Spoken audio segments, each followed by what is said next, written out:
안녕하세요. 역사를 사랑하는 박사입니다. 오늘 고구려 영유왕 즉 고건무에 대해서 한번 알아보겠습니다. 영유왕 고건무는 평원왕 아들이자 영양왕의 이복 동생입니다. 수양제가 대대적으로 고구려를 침략하자 직접 일선에서 군사들을 지휘하고 적에 맞서 싸웠다고 합니다. 전국의 사사인 수서의 을진문덕과 함께 고구려의 장수로서는 그 이름이 올린 단돌뿐인 장수로 맹활약하였습니다. 평양선 평지에서 결사에도 500명을 이끌고 선방에 서서 더욱에 예호화가 이끄는 필동대의 수나 수군 4만 명을 패퇴시켰습니다. 필쟁증이 공을 세웠습니다. 평양선으로 쳐들어온 수나라의 수군 중 살아도난 이들은 겨우 수천 명에 불과했다고 합니다. 이마저도 포관에 있던 제법상의 대우를 갖춘 뒤 처절히 막아낸 결과였습니다. 총 해군이 10만 명 중에서 정예라고 훈련받았던 3만 명 거의 전부가 한꺼번에 몰살을 당했습니다. 온전히 매우 온전히 났다고 합니다. 결핵에 따르면 영양왕과 함께 평양선 외곽에서 패배를 과정해 예화를 평양 부근으로 끌어들였습니다. 그리고 군사를 매복시킨 후 패배하는 척하며 수나라 군대를 안으로 끌어들였습니다. 예화의 군사들은 평양성 내에서 약탈에 몰두하다가 대열이 흩어졌고 고건무가 지휘하는 500명은 이때 기다렸다가 일거이 치고 나가 당황하는 수나라 군대를 섬멸시켰다고 합니다. 당시 수나라의 대전략은 네오하의 수군이 실은 무자 평양성으로 전진하고 있는 빌동대 30만 명을 먹이고 그 병력들로 평양성을 공개해서 항복을 받아내는 것이었습니다. 따라서 그 수군을 기물시킨 것은 수나라의 전략을 뿌리부터 박살낸 엄청난 업적이었습니다. 당시 행적을 정리해보면 을진문덕과 함께 고려 수나라 전쟁에 나온 최고의 전쟁 영웅이자 명장 중 한 명이라도 봐도 손색이 없습니다. 설수대첩에 미처 잘 알려지지 않는 탓이지 한국사 대첩 중에서 그 정복이 충분히 손에 꼽는다고 볼 수 있습니다. 그러나 이때 통일된 종원망조를 상대하면서 영유왕은 전쟁에 대한 염증을 느낀 것으로 추정되고 있습니다. 통일 후까지 수나라를 상대로 대해서간 고구려의 업적은 역사의 길이 나올 승리였지만 문제는 전쟁이 고구려 영토 한복판에서 벌어졌다는 것입니다. 고구려 영토 깊숙한 곳에서 전쟁을 벌일 만큼 고구려 입장에서는 이기더라도 피해를 회복할 시간이 필요하였습니다. 결국 고건무 영유왕은 대왕이 되자 태도를 바꿔 수나라를 멸망시킨 당나라와의 같은 정책을 폈습니다. 단 고조 때까지만 해도 어느 정도 양측이 실리적이고 합리적인 외교가 진행되었습니다. 당탈정이 지배하면서 당나라가 무리한 요구를 하기 시작했습니다. 전승 근임비 해자는 경관을 허물게 하는가 하면 사신을 빙자하여 간첩 행위를 하였습니다. 이렇게 달라진 당나라 태도에 영유왕 역시 이기의식을 느꼈습니다. 천리장성의 수축을 진행하며 전쟁 준비를 하기까지 이릅니다. 하지만 그 결과를 보기 전에 영전서문의 쿠데타가 일어났습니다. 영유왕의 정책은 다음과 같은 결과를 불러일으켰습니다. 고구려 수나라 전쟁에서 국력을 많이 소모했을 고구려로서는 무조건적인 강경책을 펼치는 것이 아니라 안정책을 통해 다시 국력을 추스릴 필요가 있었다는 점을 분명히 하였습니다. 하지만 영유왕은 권력을 있는 대로 극dim에서 내치를 안정시키거나 후방을 안정시키고 대비를 하는 등의 실리를 챙기지 못하고 극기와 반대파들을 불만만 쌓이게 됐습니다. 영유왕 본인이 비참하게 시해된 최악의 결과를 초래하고 말았습니다. 이는 고구려의 국가적 우상, 즉 주변 말갈 관한 등 북방 이민족들에 대한 영향력 행사와 한 번 더 역시 언제든지 영향력을 행사할 수 있고 남진을 시행할 수 있다는 강대국으로서의 이상을 뿌리째 현대를 유지했습니다. 강대국이라는 입장에서 다른 강대국인 당나라와의 외교 관계를 볼 때 지나친 소국주의로 일관하였습니다. 결과적으로 주변 북방 이민족들이 이탈, 분열, 갈등이 이어졌습니다. 고구려는 결국 668년에 방했지만 밑거름이 되었다는 것입니다. 외교의 급에 있어서도 631년에 있었던 경관철거 사건 당시 사절을 온 장선사는 광주 도덕부의 사마였습니다. 정우품 폐하의 벼슬로 지방관 폐하의 보좌쯤 되는 인물로 오늘날 치면 시장 군수 정도 과장 정도 5급 사무관쯤 된다고 할 수 있습니다. 게다가 더 문제는 이 경관철과 선당와의 전쟁이 끝난 지 20년도 안 된 시점이라는 것입니다. 당시 참전 용사들이 불만을 강하게 이야기했다는 것입니다. 영령 본인이 아마도 당시 활약한 참전 용사인데 백성들 떼죽음을 당하는 전쟁 안 하는 게 중요하지 이게 무슨 대수냐 싶었을지도 모른다고 생각할 수 있습니다. 강경파 입장에서는 그야말로 권력도 이런 권력이 없었을 것입니다. 640년에 있었던 태자 입조 사건 역시 반발을 일으켰습니다. 한국사에서 태자가 입조하는 경우는 대개 상대국에 뒤했다는 상태가 정속되는 경우에 해당합니다. 심지어 앞서로 온 당나라 측 사절인 진대덕은 직방남중이었습니다. 고구려는 태자를 보냈는데 정오품 군대로 치면 장군도 아니고 작전과장 정도 되는 말단 관리였습니다. 대왕이나 대도라고 와서 하루 3명씩 의견해 준 것입니다. 고구려 시대는 다른 시대와 달리 중국이 벌인 사신이 임금과 대등한 의전을 받는다거나 국세에 절을 하는 등의 의전은 없던 시대였습니다. 여기에 대해 진대덕은 고구려 내부를 마음껏 청탁하고 고구려는 이를 막지 못하였습니다.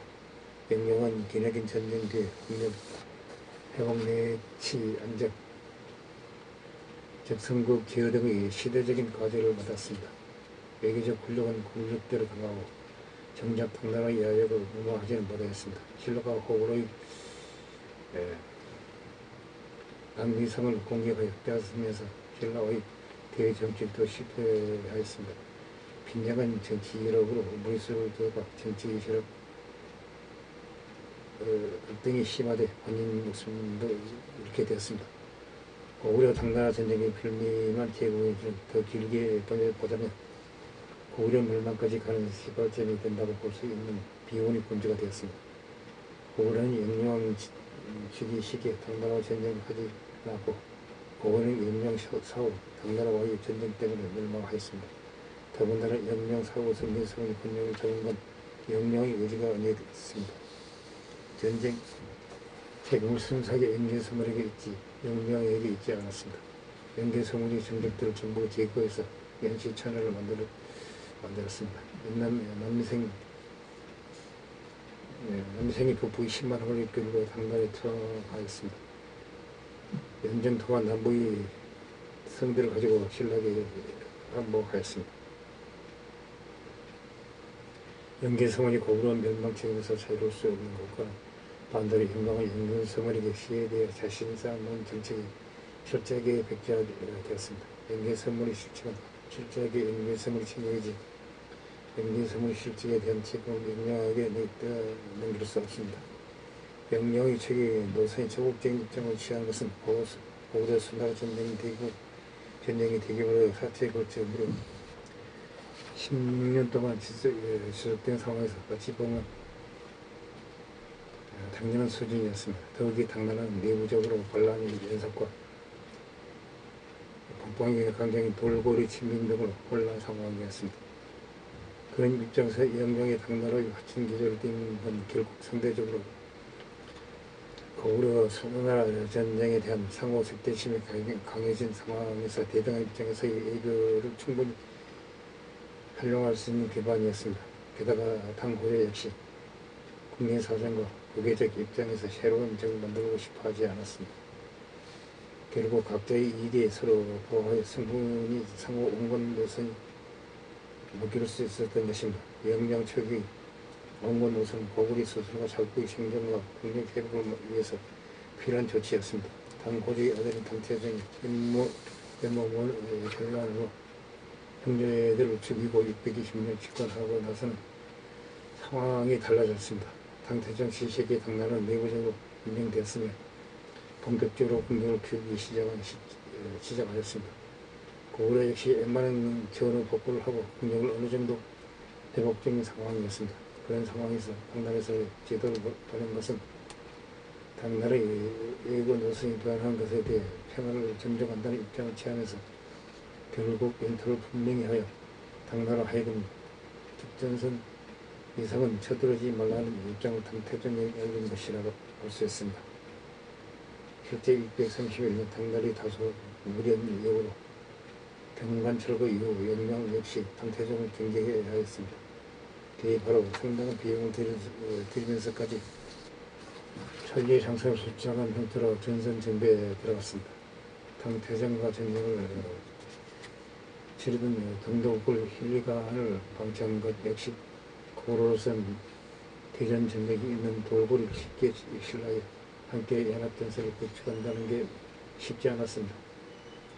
고구려는 평원왕이 중흥 이후 남양왕과 영령에게 일까지 실수되었던 태양의 안건을 어느 정도 동쾌되어 올라놨습니다. 안건의 과거로 귀족 세력들의 균형을 맞춘 일도 점점 과학이었습니다. 고구려는 후기에 들어서면서 귀족 연립 정권이 성격되었습니다. 중흥군주 평화하는 시절과 영령 시절은 그나마 귀족들이 지나친 힘이 어느 정도 균형을 맞추는 모습을 보였습니다. 영령 시대는 연개서문 세력이 지나치게 확대되어 있었습니다. 영령은 이를 제어하기 위하여 외부적 위협 요구를 최대한 줄이려고 한 것으로 보입니다. 종국의 연개서문을 지휘하다가 선수를 당해 그에게 죽임을 당했습니다. 실제 그의 집권기 고구려는 전후 복구와 국력 회복에 노력한 것으로 보입니다. 천리장 형축주의 경우 이러한 정성은 당권의 발목을 묶고 지연 전설을 강조하면서 끝에는 아군에게 적의 침공 소식과 위치를 알리는 경보 역할을 해줄 수 있다는 것이 장점입니다. 중국은 물론 페르시아 제국이나 로마 제국도 건설하였습니다. 만리 정성 한복을 봐도 알겠지만 당성이 경제로서의 역할을 충실했던 것을 알 수가 있습니다. 고구려의 멸망 원인은 영령에게서 찾는 것은 불이익입니다. 영령은 그가 하려는 계획을 완수하지 못하고 그대로 죽었습니다. 사회의 연계선물에 의해 국가의 방향이 결정되고 운영되었으므로 그 인과관계는 단절되었습니다. 오히려 연계선물의 아들들에 의해 내부인으로 멸망하였습니다. 영령의 생존에 있었다면 멸망을 피할 수 있었다는 과정도 해볼 수 있습니다. 연계선물 치명적인 후계 실직이 고구려의 멸망을 흘러간 만큼 고구려의 멸망에는 연계선물이 가장 큰 원인을 제공하였습니다. 결과론적으로 연계선물이 남방정축과 백제가 나당 연합군의 멸망을 하여 고구려의 고립을 처리해 이후 벌어진 경우가 겹쳐 고구려의 멸망에 직접적 원인이 되었습니다. 연계선물의 남방정책은 무조건 옳고 영령의 정책은 다 틀었다는 것은 과합니다. 실제로 백제와 신라족으로 한쪽을 선택하고 다른 한쪽을 핍박한 결과 나당 동맹 같은 극단적인 결과가 나와버렸습니다. 그렇게 선을 잡았던 백제가 멸망하면서 양면 전쟁을 강요받게 될 만큼 성과를 좋지 못하였습니다. 영령의 실책이 있다면 이런 면에서 연계선물과 그 가문의 권력 비대화를 사절에 막지 못했다는 것입니다. 아버지 평온왕과 형 영령왕이 국력을 키운 군주라는 점에 생각하면 영양도 억울할 수 있는 부분입니다. 실제로도 영양의 후손이 없는 바람에 망이 오는 것입니다. 당고될 때까지만 해도 서로의 필요에 의해 원만하였으며 이로써 오히려 전후 복구에 전념할 수 있었습니다. 문제는 당태정의 즉위 후 달라진 당의 무리한 요구 때문에 국가 정책이라는 것이 하루아침에 싹 바뀔 수는 없었습니다. 서로 하에 무관 상황에서 은근히 그 분위기에 무리한 요구를 끼얹는 저태를 부른 당태정의 비판을 부분입니다. 영리하게 모든 책임을 들을 수는 없습니다. 각종 무리한 요구가 지속되자 영령은 서서히 달라진 변화에 맞춰 전리장성 축조하며 전쟁을 준비하였습니다. 달라진 변화의 결과를 보기 전에 명계 소물이 고대떨어 죽었던 것입니다. 비록 결과론적으로 시각이긴 하지만 실제 역사에서 고구려 민망 집권 669년 토건이 바로로 당당하고 동쪽 동해전선에 전쟁을 투사하기 쉽지 않은 상황이 되었습니다. 이런 이중전선 문제는 나당 전쟁을 수행해 하던 신라에게 이득을 안겨다 주었습니다. 영령의 이유 정책대로 조금 숙이더라도 전쟁을 지휘하며 국력을 교환하는 시간을 가지는 방책을 되겠다라면 고로서는 당나라와의 전쟁을 피할 필요가 있을지도 모르는 일입니다. 당 입장에서 아무리 고구려 원정이 중요하더라도 장안과 가까운 토본 전사만큼 중요하지 않았습니다. 추가적인 영역의 옹호론적인 비평과 문제는 이것도 참고할 수 있는 상황입니다. 영령은 시사대 주의자이냐 왕이 온지 24년이 흐른 642년 10월 영령은 인계세물을 제거하라고 이를 알게 된 인계세물에 일으킨 쿠데타로 인해 군과 안에서 죽임을 당했습니다. 이때 인계성이 영령의 시선을 다섯 토막을 내어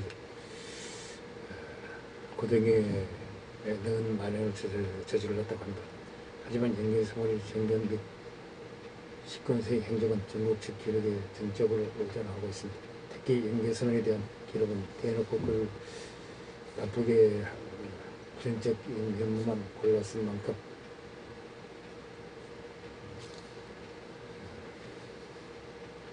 걸러서 들을 필요가 없습니다. 다른 건 다 제하고라도 당태정이 고구려 당나라 전쟁을 일으킬 때 중개거리 중 하나가 명예소문이 영령을 주요 보장을 언급했기 때문이라고 하였습니다. 동국통한 평가는 명예소문을 주의하다가 자기가 조금 어리석고 나약한 마음으로 평가하였습니다. 영령은 어리석고 나약하여 적신 명예소문이 시역의 마음을 가졌으나 능히 조기에 분발하지 못하여 변방의 화를 일게 하였다. 야강한 것을 강한 것을 기하라고 하였으나 친밀하지 못하여 화가 돌이킬 수 없게 되었다고 말하고 있습니다. 속 일본기에서는 고려왕 고모가 일본과 현재 관계를 맺었다는 기록이 있습니다. 여기서 고모가 영령을 응변한다는 소리가 있습니다. 해당 기록에 의하면 조정의 위험을 빌리기 위해 형제의 관계를 맺고 고구려가 일본의 조공을 받겠다라고 일본 측이 주장하고 있습니다. 물론 이는 일본 측의 일방적인 주장입니다.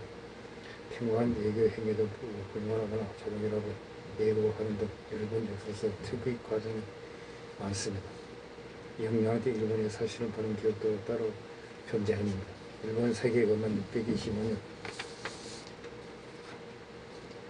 승려해영을 603년 대사 연자가 소사 약도 등을 파견한 기록이 있습니다.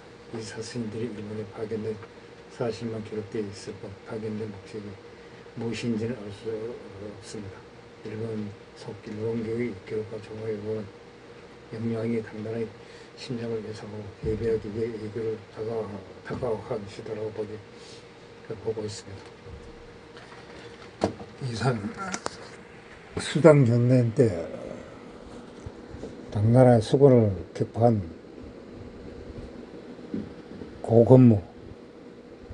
고건무 장군이 영양왕이 아들이 없자 왕위를 계승하여 영유왕이 됐습니다. 영유왕이 영제서문을 제거하려다가 오히려 역으로 죽임을 당하는 과정을 알아봤습니다. 당시 부정을 느낍니다. 양해 부탁드립니다. 감사합니다.